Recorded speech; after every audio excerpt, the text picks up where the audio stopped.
Shadows of the Past. The second audio series, The Cradle's Keeper. The silence after that whole damn groundbreaking blew up was something else, you know. Like the world just sucked all the noise out of the air. David Clarke was hoofing it through the dark, his ticker thumping like a drum solo, that little silver chip clutched tight in his mitt. He didn't have a clue where he was going, but he knew he had to haul ass. He was marked. Not just by Sterling and his goons, but by the whole damn Syndicate shebang.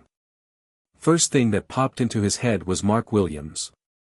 That dude was the only one Clarke trusted, the only brainiac who might be able to make heads or tails of what was on that chip. Clarke whipped out this old burner phone he kept for emergencies and fired off a quick text to Mark, "I'm burned. Find a safe house. Stay off your home network, you hear?" He rolled up to Mark's place, talking every back alley in town, feeling like a fugitive instead of a freakin' detective. Mark was waiting, in his ride a few blocks over, parked under some trees, looking like he'd seen a ghost. "Saw the news," Mark whispered, once Clarke hopped in. "Total freak show. The suits are saying it was an equipment malfunction. But I ain't buying it. Got a nastygram myself. From someone who didn't want me sniffing around her files no more." Clarke just nodded, pulling out the chip. "This is what she gave me. Called it the Cradle. It's our Hail Mary." They skedaddled out of the burbs, grabbed a cheap motel room under bogus names, the kind of place where they don't ask too many questions, and holed up inside. Mark plugged the chip into his laptop, but the screen stayed blank. Nada. Turns out, the chip wasn't holding any regular data.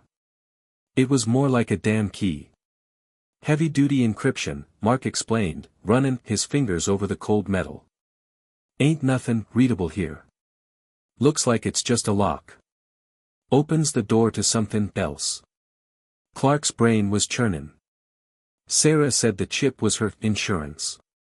Said if something went south with her, the data would go public automatically. Mark started pounding on the keyboard like a caffeinated woodpecker. "That's a dead man's switch.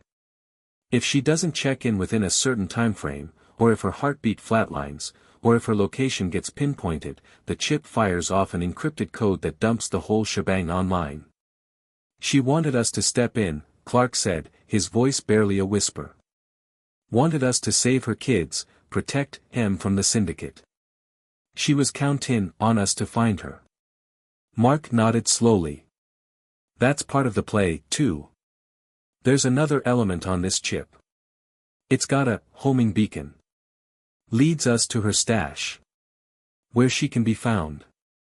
Suddenly, Mark's screen flickered, a message popping up out of nowhere. "We're compromised. They know we're in the area. Looks like she left some digital breadcrumbs, and they're tracking them." Clarke glanced at his burner. A text from an unknown number, "Hand over the chip, copper. Or your DOA. They're coming for us," Clarke said, grabbing his piece. "We gotta bolt." They hit the road again, this time knowing they were hot property. Mark cooked up a plan on the fly. They'd use the chip to get into Sarah's hidey hole, which turned out to be an old train depot on the edge of town. While they were getting there, Mark would lay down a bunch of fake digital trails to throw the Syndicate off their scent. The depot was a freakin' ghost town. Stunk of rust, old wood, and stale smoke. Once inside, Clarke and Mark found her stash, a small room tucked away behind a busted-up wardrobe. Inside was a whole arsenal, hardware, maps, phony IDs, and the main squeeze, a laptop she used to run her little op. "This is her command center," Mark whispered, looking around like he was in a museum. Clarke's eyes scanned a map plastered on the wall, dotted with pins all over the damn globe. The Syndicate was way bigger than he'd ever imagined. Like a damn octopus with tentacles everywhere. Suddenly, the hideout door creaked open, and in walked Thomas Sterling himself, flanked by a couple of gorillas who looked like they ate nails for breakfast. "Thanks for bringing that to me, Detective," Sterling said, his voice smooth but with an ice-cold edge. "Now, hand over the chip. Clark leveled his gun. Ain't gonna happen, pal. Sarah spilled the beans. I know who you are and what you're up to. Sterling just smirked. You don't know nothin'. Sarah's a teamin snake, and you're just her pawn. She played you. Just then, Mark yelled, David, I gotta play. Clark knew this was their only shot. He played decoy, keepin' Sterling's beady little eyes on him, while Mark started hammerin' away at the laptop. What the hell are you doing? Sterling roared, his face turning a shade of purple that didn't look healthy. I'm pulling the ripcord on that dead man's switch. Mark yelled back. The whole damn world's about to get a real good look at your dirty laundry. Sterling squeezed off a shot, but Clark shoved Mark out of the way, the bullet whizzing past. At the exact same moment, a timer flashed on the laptop screen. 10 seconds till showtime. Go. Go. Go. Mark screamed, and they bolted out of the depot like their pants were on fire. As they burst into the night air, a loud, screamin' signal ripped through the silence.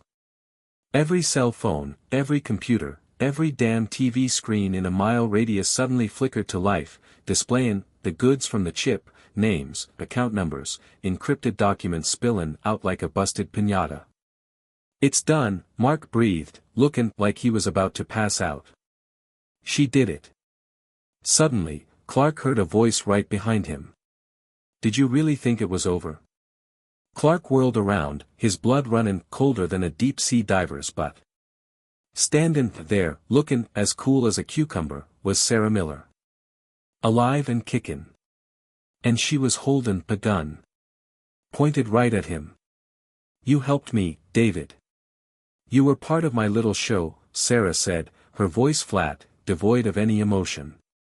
But now, you know too much. Next week on Past Shadows, in an episode titled Hunter and Prey, David realizes the tables have turned, and he's now the target, with Sarah as the hunter. He's gotta go underground, but he also has to find a way to protect her kids, who are still smack dab in the middle of this damn mess.